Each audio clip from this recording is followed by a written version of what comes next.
Ahoy, kamusta mga Repa Pips? Magandang yaman sa inyong lahat. Ang oras natin ngayon ay 8:41 AM ng January 12, 2026. Meron akong forecast sa may masterclass, di ba?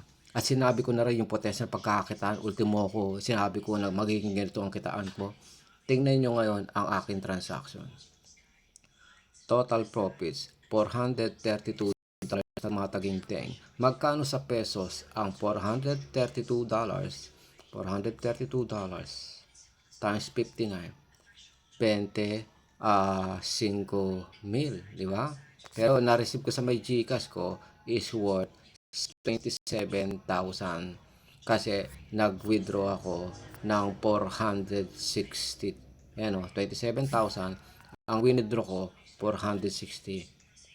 So, total profits ko, 25,000. Ang puhunan ay nasa around $100 lang. Di ba? So, kung titignan ngayon natin, may palpa akong trade kasi nagkamali ako dito kasi 0.0, oo, 0.02 lang dapat tayo ako. Bakit ba naman na-enter ko? 0.20. Tapos, meron din akong mali dyan. Ito, yung mali, naging tama. Nag-enter lang ako. O, gusto ko sanang i-order dyan.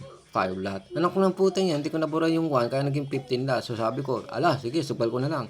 Para katulad din sa may BT, sabi ko, hindi, pag maka-break even ng konti o medyo limit ng loss nito, katulad ng $10, $20 something, iba, sasarado ko na. Kaso, nagkamali ako for the second time di sa may goal.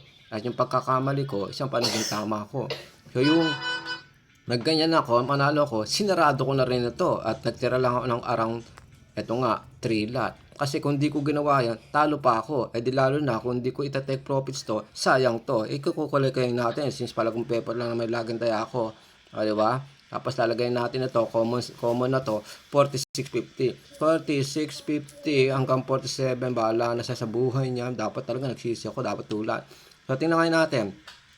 $437 ang profit. Sige, tingnan natin. Unang pahina, panay panalo. Pangalawang pahina, may talo 35. Ingi kasi may kamali sa may BTC. Tapos, wala na. Isang pagkakamali lang ang nagawa na kung saan ko tutusin love set.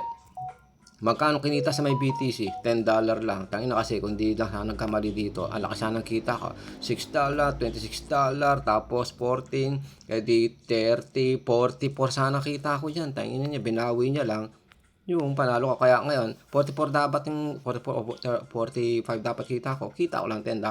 Pero pag dito sa may gold, hutang inang niya, 427 ang kinita ko sa gold, love set. Gets, mag-value ng time. Kung gusto mo matuto na mag-getong kasing kabuhan mga Repa Pips, come and do exclusive, one of a kind, Alex 11 Masterclass. Bahala ka sa buhay mo na mag-value ng time. Paano ka makakapag-apply sa aking one of a kind, Alex 11 Online Masterclass?